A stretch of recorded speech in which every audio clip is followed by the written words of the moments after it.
Hello, everybody. So, we have gotten some brand new information about the Siders case. So, what I'm seeing here is, and I don't know, because there was a gag order that was issued in July, I believe, related to this case, but we're still getting some information. So, I don't know what the gag order meant or did, but we're still getting more information about how this whole case came about. So, and I'm reading from my notes, it says that there are two additional men that have been in, indicted in along with the Siders, the four adult Siders with their case. So there are two other adults. One of them is Brandon Henderson, and the other one is Josh Saunders. Uh, I know that Josh is he dated Gary Jr.'s sister, and I think he fathered one of her children, I believe. But it says that they were arraigned in Vinton County on Monday on a combined 25 counts of child sexual crimes. The two were investigated by the state for intrafamily sexual abuse, leading to the discovery and the rescue of 16 children in the Hamden home on June the 30th. So I mean, we keep it's like we keep zigzagging with or getting more information, I guess, on how the police wound up at Gary Jr.'s door, at Gary Siders Jr.'s door that led to the rescue of the 16 children. Because remember, all we have ever known is that there was something related to the 16 children. All right, please hold on. I need to get the cord for my computer over here. Hold on a second.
Okay, I'm back. So hold on. Low battery. Okay. So so if you remember, Gary Jr. was the initial, well, who we thought was the initial person that they were going to go and serve the warrant on. And now we're finding that this case just keeps getting more and more. So these other two gentlemen, it sounds like is who it started with Brandon Henderson and Josh Saunders. And because they are related, at least Josh Saunders has connection with Gary Jr.'s wife.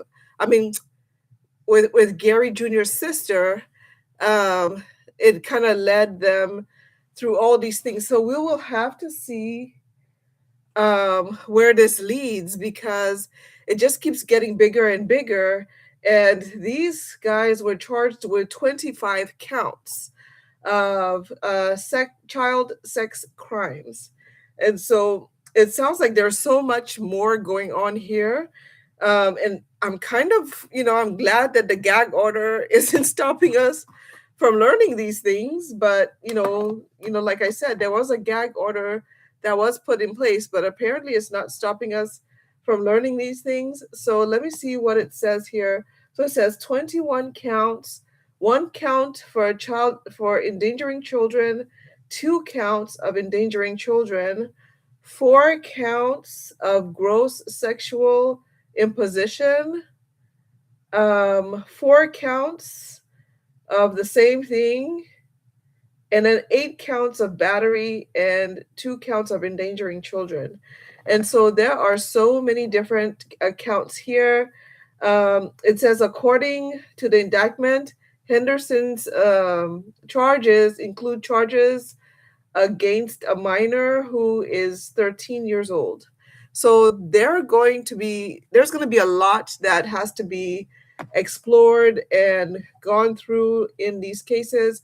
I'm not exactly sure where Elizabeth Siders comes in the picture, because if you remember the last live that I did, I said that her charges went from 16 counts to 17 counts, and now it's 19 counts, and the 19 counts came after the grand jury added those indictments to her. So I'm not sure what kind of a role she plays in this, but her counts have gone up. Christina Siders, sorry, who's the grandmother of the 16 children, her counts went up to 19 counts. So initially, when they were all arrested, when Gary Jr. was arrested, Elizabeth Siders was arrested, Christina Siders was arrested, and Gary Sr., they all had 16 counts, and then those counts started quickly growing. Now, Gary Siders Sr., his counts haven't grown at all. I'm not sure if he will later get any counts added to the 16 counts that he already has, but those were the original counts of or charges that he had when he was arrested at the end of June. I think it was like the very last day, June the 30th, that they were all initially arrested and given the 16 counts. So Gary Sr.'s counts have not changed, but everybody else's has gone up to 19. And now we're hearing that these two men, Henderson and Saunders, they have 25 charges against them, and they are related to the Siders family through family relations and things like that. It says that Saunders um, is accused of hurting a 9-year-old child and children between the ages of 10 and 12 in between 2020 and 2023. So he has some serious allegations and things like that against him. And so it's like there's a lot to go through. I also saw, so we have been saying, or at least being led to believe, that none of the Siders kids were in school. There is some information that the Siders children, at least one of the Siders children, was in school in 2020, and there was a CPS case that was opened at that time. And so you remember in 2020, that's when COVID was here and everybody was doing homeschool and various things like that. There was an attempt to enroll at least one of the Siders children in school, and that child was enrolled in school for a very brief period of time, and then CPS was involved in the case. At the time, there were only 9 children that were there, and a judge decided that the kids would stay with the family, with their parents, while carrying out some plan of action that they were given. And so I need to read more to find out. Well, I don't know if they'll tell us what the plan of action was that they gave to the family, but in general, the plan of action that is generally given to the family is directly related to whatever CPS was investigating. Sometimes it seems very weak, the plan of action that's given. So I know 100% it's typically, that the parents should go to therapy. If it has to do with the state of the actual house that they're living in, then CPS will give the parents a certain amount of time to either clean up the place or, replace beds or add dresser drawers, things like that. Make sure that, the cabinets have food, different things like that in there. So CPS gives different plan of action actions to different parents depending on what's going on. But I have to read more because as we can see, so this was 2020 that CPS was involved. It sounds like at some point the case was closed. And what I would like to see when I'm reading is, did they meet the plan of action and they finished the plan of action before the case was closed? And then after the case was closed, that's when everything kind of started falling apart for the family, because it sounds like things went far beyond neglect. It went to direct abuse in some of these cases, because at least two of the children were medically, in danger. And when they arrested the two adults in June, those two children had to be life flighted out of the home. And so if CPS was involved in 2020, we're in 2026. So that's about 6 years. And of course, things can deteriorate in 6 months, and things like that. So I'd really like to read more and see what was the plan of action that the family was given, and if the family, what standard they reached for that case to be closed, because it sounds like the case was ultimately closed. And so I don't know, but we're learning more and more and more. And so it sounds like Sider's Junior's sister's boyfriend also is involved in this thing with the 25 counts against him. Now, what they didn't say if any of the Siders, the 16, were involved in this case that's related to their, well, is their aunt's boyfriend. So I don't know what to call him, but Saunders. Like they haven't said if the 16 children were involved directly to in this case that Saunders is involved in. So now there are two different cases, and so Gary Jr. and Elizabeth Siders and Christina Siders are involved in two separate cases. And I'm not sure again how the cases are linked, other than it's, the Saunders was dating his sister, and his sister has at least one daughter for Saunders.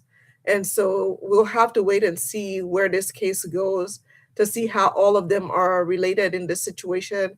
But as of right now, there are the two separate cases that are going on, one for the Siders children and one for this new case, these new allegations and, things that are against Saunders that connects him with the Siders family and things like that. So, I mean, it sounds like this case is just going to keep going on and on. I mean,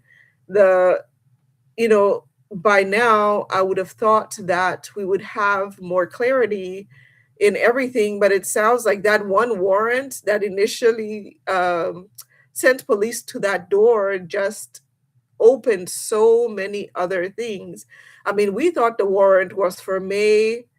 Initially, we heard it was for somebody reported him, Gary Jr., in May, and it was being served in June. And now we're hearing that they were being investigated all the way in December. And then we're also hearing that CPS did have involvement with the family back in 2020. Through all the investigations and things like that, they did release information about all the places the family has moved since 2020. But we didn't know that in 2020 there was a CPS, case that was open. But I really want to see what the plan of action was in 2020 that the judge gave them, because if the case was closed, that means that they met the plan of action. So CPS can do two things. They can involve the court in some of the cases, and in some cases, CPS can choose not to involve the court. In this case, the reason why we're getting this information about 2020 and CPS involvement is because there was an open court case. And so if CPS says, hey, our caseworker is going to follow you and the family, and they don't open a court case, then there are no court filings and, that kind of public record as such. And so it sounds like in this case, CPS actually opened a court case and a judge was involved. So that means that at least there are at least two lawyers involved. One of the lawyers would have been for the children, and one of the lawyers would have been for the parents. If the parents chose to have separate lawyers, then there would be three lawyers involved. But I mean, what did they accomplish for the case to be closed? Because, and like I said, yes, a lot of deterioration can happen. This is 6 years later, so a lot can happen that changes the complete circumstances of the case, of what happened with the family, after the CPS case was closed. But man, it's just getting more and more involved, is getting more and more interesting, and it's kind of shining a light. Last time I spoke about Elizabeth Siders, I was talking about how everybody's sentiment is kind of weaning and changing on her, because initially she was thought of as a victim. I think that she still is. I think it's both and. It's not, it's she was a child bride. Like, there's no other way to, like, you can't you can't change the fact that she was a child bride. She was a child bride. So there were some things, especially in her early days, that were done very poorly by her parents, who were supposed to protect her. They went with her across state lines to sign the marriage certificate for her to get married to Gary Siders Jr. And so she was a child bride. She had children at a very, very young age. And now she's had 16 children. Two of them died, and there's public record of their death. There's public record of at least, I think, five of the children being born in a hospital, and things like that. So I think that she is both a victim and she's a perpetrator, because I don't think that we can separate the fact that she was a child bride when she got married. Just because these other things are coming out doesn't mean that all of that is erased. It means that it's both. And I think that's one of the struggles that people are having. I'll say really briefly about in the Lindsay Clancy case. I think that's the struggle people are having, is the both having both and. So she was she was suffering from postpartum psychosis, and she also fatally harmed her children. Those two things are there. They're the fact. Nobody is disputing those facts. Well, some people are disputing the fact that she had postpartum psychosis, but the fact that the children are gone, at least that part nobody's disputing, and things like that. So I don't know. We'll hear more about this case. We'll see more about this case as time goes by, but it seems to just be getting bigger and bigger, and it's just growing more and more and more. I thought by now that we would have, some stability in this trial, and that the trial will even begin. But apparently, there have been investigations and things like that going on far beyond what we could think of. All right, so my next story, and let me pull it up, comes from across the world. So, as most of you know, I am Liberian. And so when I was about 9 years old, I'll make the story short. So when I was about 9 years old, my family and I went for a vacation. And when we left the country for vacation, we couldn't go back because the war had started. Um, when the war started, we couldn't go back. And luckily, my mom was got a job where she was working with the United Nations.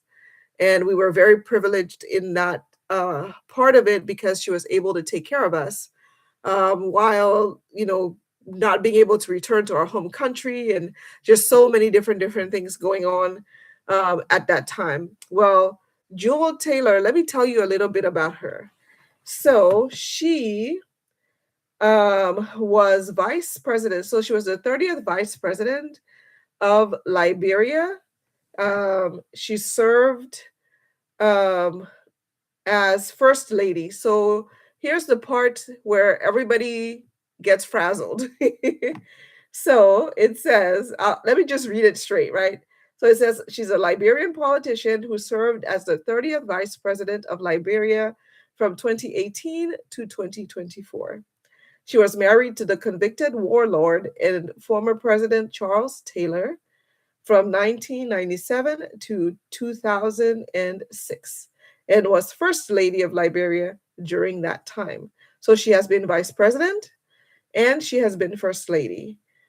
She was also elected to the Senate of Liberia of Bong County, and as a member of the National Political Party, she was the chair of the Senate Health and Social Work Committee at the time, and she's helped with women and gender violence. So she has had a lengthy political career. And you know that when people have lengthy political careers, they also collect skeletons along the way. And so in this case, she is the reason why her name has popped up again is that she is, there are some allegations against her and she has been arrested for drug trafficking. So, um, hold on. And she has been arrested for drug trafficking. So, about 2 years ago, a lot of the Liberians here in the diaspora and other places started to notice more and more of the drug crisis in Liberia. So Liberia has struggled to recover from the war. It hasn't gone back to its old self. When you hear people talking about how, what Liberia was in the past, hold on. What Liberia was in the past, it's not even close to what it is supposed to be at this point. And so, as it stands now, Liberia is a country that is struggling. It does not need a drug crisis, but there is a drug crisis, and apparently, she's linked to allowing the people who were trafficking the drugs to come in the country. At least those are the allegations against her. It has something to do with their passport and their visa. And since she was in a high political place, she allowed some things to happen and they brought the drugs and various things like that into the country. Now, when at one point, I think this blew up at one point because the government seized a lot of drugs and it's $300 million worth of drugs and only some of it was returned and some of it was missing and there's all kinds of things in between, and I think that's why the investigation became even heavier and more, and now it's led to her being arrested as one of the people that was involved in the drug trafficking that has happened in Liberia. And so I'll continue to follow the story, but she, like I said, has a lengthy history of being in politics in Liberia. She's also, a very smart lady. It says she holds a graduate degree in banking, two bachelor's degrees in banking and economics. And she's getting her MBA, or she already got her MBA. Let's see what else. So it says in August of 2026, she was arrested by the Liberia National Police and charged in connection to the cocaine shipment seized by law enforcement, estimated to be worth 370 million, bound for Europe. She has been indicted and something I can't read very clearly for drug trafficking and money laundering. So again, this is going to definitely be a lengthy case. So she was married to Charles Taylor, which that in itself brings a lot of questions upon her.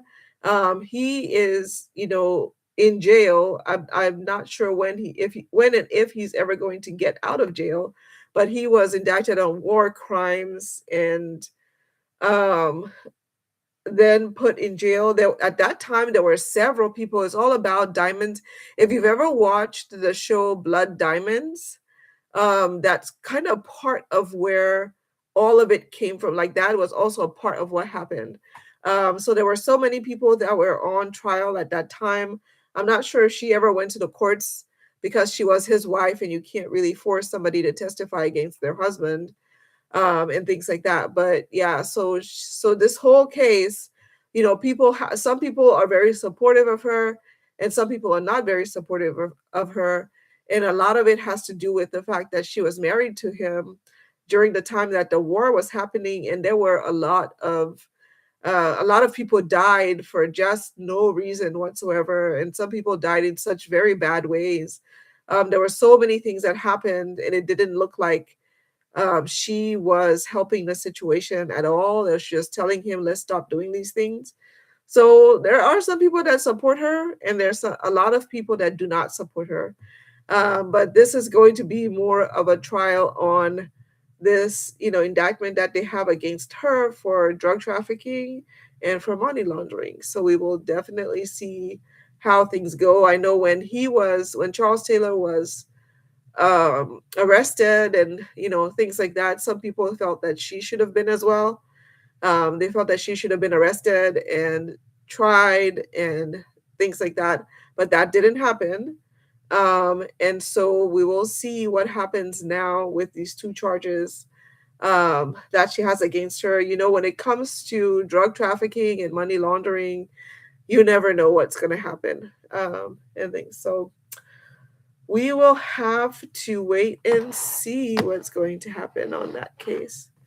So let me see. Oh, okay. So yeah, my last topic I wanted to talk about was Gary, Indiana. So the thought is that electricity will be restored tomorrow. At least that's what I heard that the residents said they were told last week. But Gary, Indiana is a place where strong force winds. So this was like about August 10th and 11th. Strong force winds passed through, and it hit a lot of places. But Gary, Indiana has been the last place where the electric company has been able to restore any energy, any electricity to. So they have restored electricity pretty easily to other parts of the state, but they haven't been able to restore electricity um, to Gary. And, I'm not going to talk about the political parts of it. I'm going to talk about more of like the health risks to people, because it's still summertime. And so it's still very, very hot. And so you can imagine if you've ever driven in a hot car, you can imagine that's what people's homes feel like. Um, you're sitting there, there's no wind, there's nothing to kind of cool you down and things like that. And then there are people who are medically fragile who need electricity for various things. They need electricity for the batteries that they use in their medical equipment. They need electricity to keep their insulin cool in the refrigerator. They just need electricity for a lot of things, and it's wonderful. Like I heard somebody say, "Oh, they can just let them get generators." That's easier said than done. If you look on Amazon, generators start at least $200, and then it goes up. And then if you're buying the ones that are $200, you have to think about their capacity, and then you also have to think about the gas that the generator is going to use. So those people who have generators still have to purchase gas to put in their generator and then run all of the things that they need in order to survive. And so if you're thinking about like generators that are going to run, you know, the refrigerator, it's going to run medical equipment, it's going to run all of those things at once. And so that means you're using a lot of gas.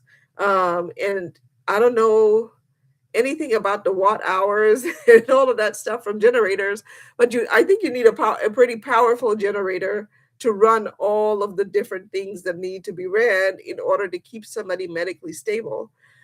Think about the vulnerable among us. Like think about, and I'm not in Gary, Indiana, so when I say us, I mean just people in general. If you think about the vulnerable, like the elderly, they can't stand that much heat. Somebody who's struggling with their heart, they can't stand that much heat. Children, they can't stand that much heat. And so this puts so many lives in danger. And so I really hope that the electric company will not only restore the electricity, but they'll also look at the long term issues that some people have been referring to. So some people, even the mayor came out, but some people have been referring to it and saying, hey, for years, they've been saying that they need to upgrade the system.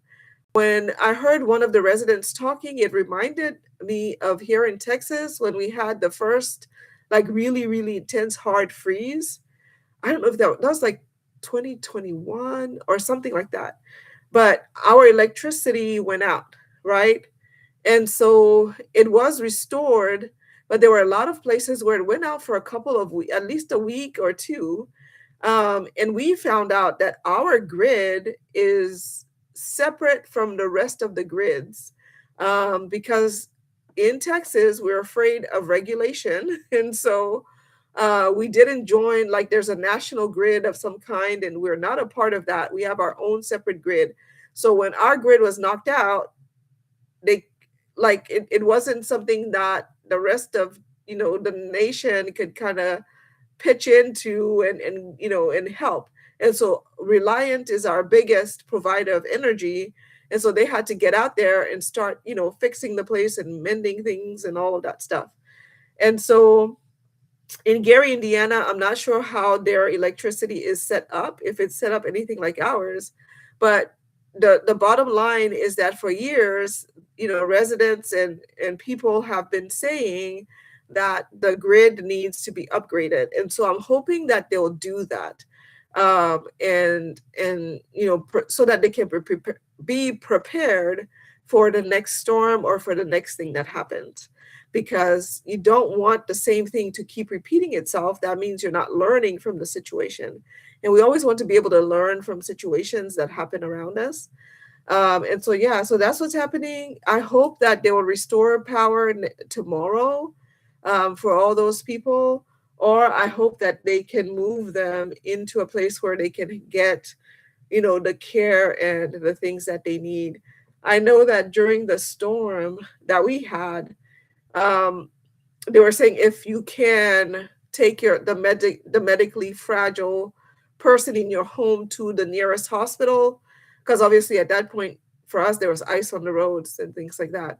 But they were like, if you can take them to the hospital if you've run out of electricity, and so that they can get the care that they need while the power was being restored. I know that's when people were able to move and go and stay with a relative for a few days until power was restored. They also opened warming centers and things like that. So I'm hoping the people of Gary, Indiana will have those opportunities. I'm hoping for the best of it is that they can get their electricity back. And then people can start thinking about, upgrading the grid so that the grid doesn't fail on them. Because as we all know, all of these natural disasters and Mother Nature is getting a lot stronger than we thought she would. And there's so many things happening now that we weren't prepared for. Our infrastructure is not prepared for some of these things. And so I'm really hoping that we will get on par with it in every part of our cities and our states and things like that. All right, guys. So thank you for listening. If you're listening to this after the broadcast is done, please do leave a comment. Let me know what you think about all of these things. I will keep up with these stories, because they're developing as we go along. All right, guys. Thank you so much.